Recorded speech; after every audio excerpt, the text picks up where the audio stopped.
Hi everyone, thank you so much, Boss, for your presentation. I'm Brontë, the Community Manager of Makerspace Delft. Thank you so much for sticking with us through this kind of crazy event of a lot of technical difficulties. Thank you so much for being here and for supporting us. I hope that despite a lot of the pauses, you still got a sense of the space, our projects, had fun during our virtual tour.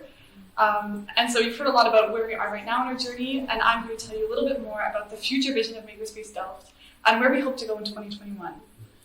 So to start off, Chris showed you a photo from November 2020 when we had just moved into this open canvas of space.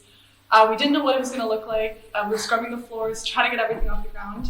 And just after a few short months, we were able to bring it up to what you see today in March 2021, where we have a fully operational workspace that's able to facilitate tools and resources to all the teams who are using our space.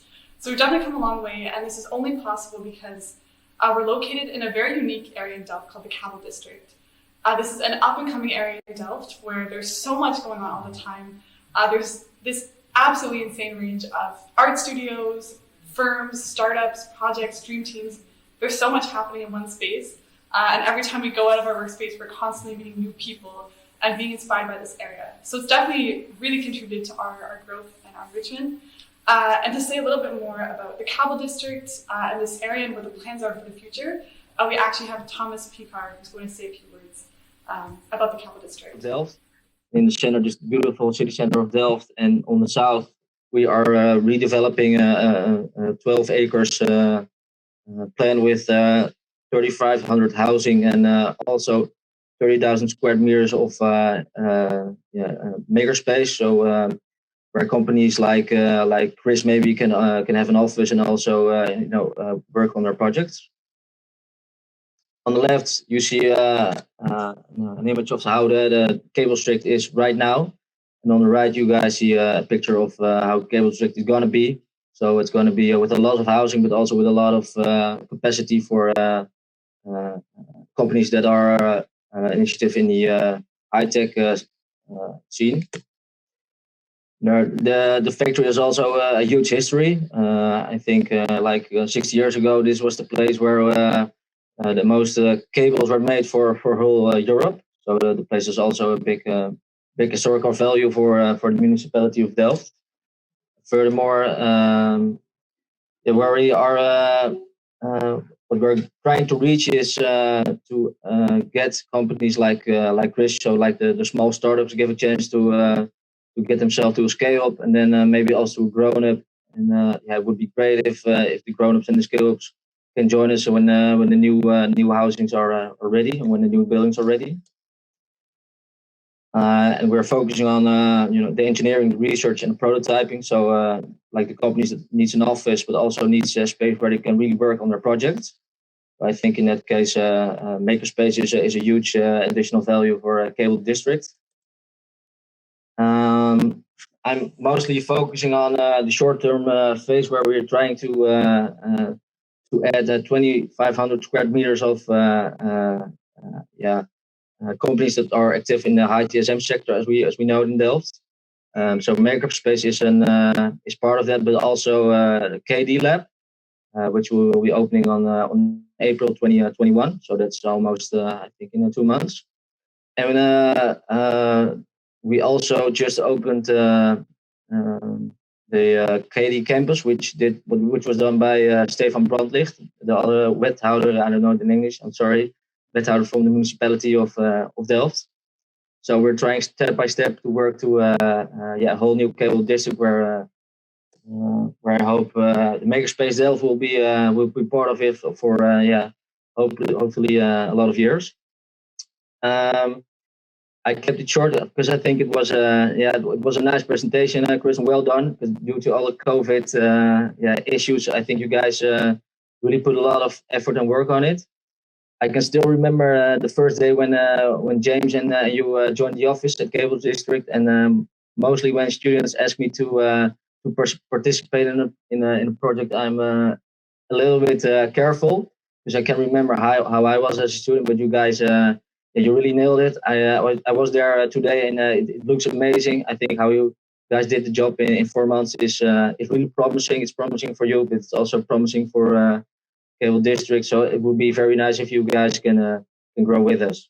So for now, cheers. Have a nice weekend, and I think we'll see each other soon. Thanks.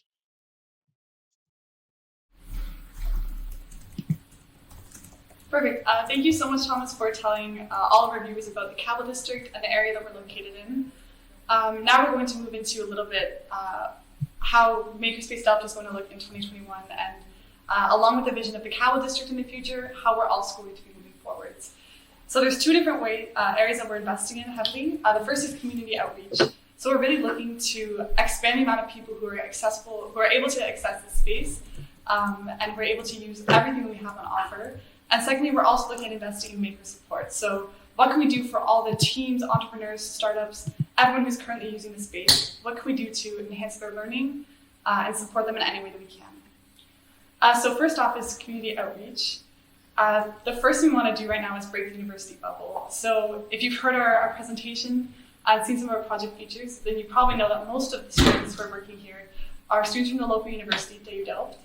So this is incredible. There's so much talent and expertise and amazing ideas coming from the university.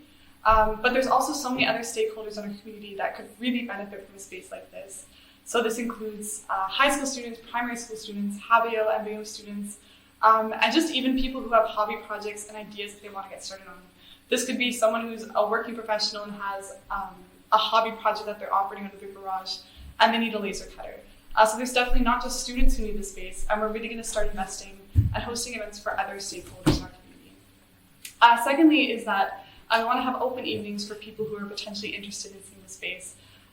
We're in the midst of a pandemic right now, so obviously that's not completely possible, but definitely in the future we hope to welcome more people through our doors on an empty Friday or Saturday night and show everyone what we have to offer. And finally, we also hope to have an online community forum. So right now it's definitely difficult with the pandemic to have everyone connected and involved in the space, so we want to have more updates in one place locally online. So sending photos, people can talk to teams, teams can talk to each other. It's just one local hub online. So this is how we're going to try to really expand our community of potential makers. Next up is also we want to expand our workshop offer. So workshops are an awesome way to spread the word about the space and also build up the maker community in Delft. But definitely during the pandemic, it's such a great way to change the pace and get involved in something slightly different, especially when most people are just sitting at home all day. We actually last week had one of our first workshops. I was building a mini herb garden, and actually we had that whole workshop was sold out in 4 hours. So there's a huge demand for these workshops, and a lot of people who attended were reconnected with old friends and really just enjoyed doing something completely different. So not only do we want to have kind of more of these take-home pack workshops, so this is where a lot of our users basically come, or participants come to the space, pick up a pack, and then go home and create something on a Zoom call. We want to roll out more of those workshops, but also some how-to workshops. A lot of people are scared to use a laser cutter or a 3D printer because they've just never been shown how. So we definitely want to have more how-to workshops to remove this barrier for people and make them more comfortable using different forms of technology and machinery. So how to use a laser cutter in one day, how to use a 3D printer in one day, these types of workshops. So keep an eye out for those coming soon. And now on to maker support. So what can we do for the people who are already using this space? Well, the first one is to connect our current users. So we have such an incredible range of projects from so many disciplines, from sustainable soap making all the way to solar-powered aircraft wings. There's this wild range of people working here. And because of the pandemic, a lot of them don't cross paths or don't know about each other. So we're going to put extra effort into making sure that the people working here are connected, whether through hosting evenings where teams can display their projects, or just having more networking events. But there's definitely, we see a lot of potential in teams working together in the future and coming up with even more innovative and sustainable ideas. And next up is offering more technical resources. So we are a makerspace, we're full of tools and machinery, and we can always be doing better. So despite the fact that we've come such a long way by adding high power tools, a laser cutter, 3D printers, there's still so much more that we can have on offer. So this year we're going to be acquiring a CNC router, milling machines, better soldering equipment. The list goes on and on and on. We just really want to make sure that every single person who enters the space has everything they need to get their idea off the ground. And finally, we're looking to grow the team quite a bit. Just over a few short months, we've gotten so many new mentors, board members, so many people interested in the space, and a lot of great people on board. And it's time to grow a little bit more. So over the coming months, we're expanding our mentorship program. So these will be mentors that will help people who are using the space learn more about, if they have any questions about soldering, for example, we have an electronics expert mentor. If they have questions about using a 3D printer, we have another person on standby. So this is a group of people who have an expertise in the field and can lend a hand to all of our other makers. So right now we have a lot of people who have experience with fundraising, software development, signal processing, but we're definitely looking to go into new fields and have support for entrepreneurship, graphic design, stuff like that that startups here could really use, could be beneficial. So with that said, these are all the different ways that we're really looking to grow even more in 2021. As our vision statement says, we really just envision a community where people are able to innovate and create prototypes, and they're not really held back by financial means. So that's something that we're definitely sticking to in 2021, and have a lot of great ideas to make this come into fruition.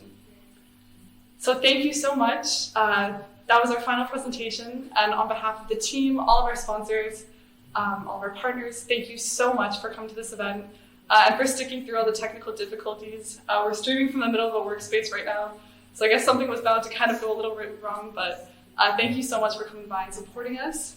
Now we're actually going to be moving into a live Q&A session. So if you have any questions around projects, the team, anything Makerspace Delft related, we'll be live answering those.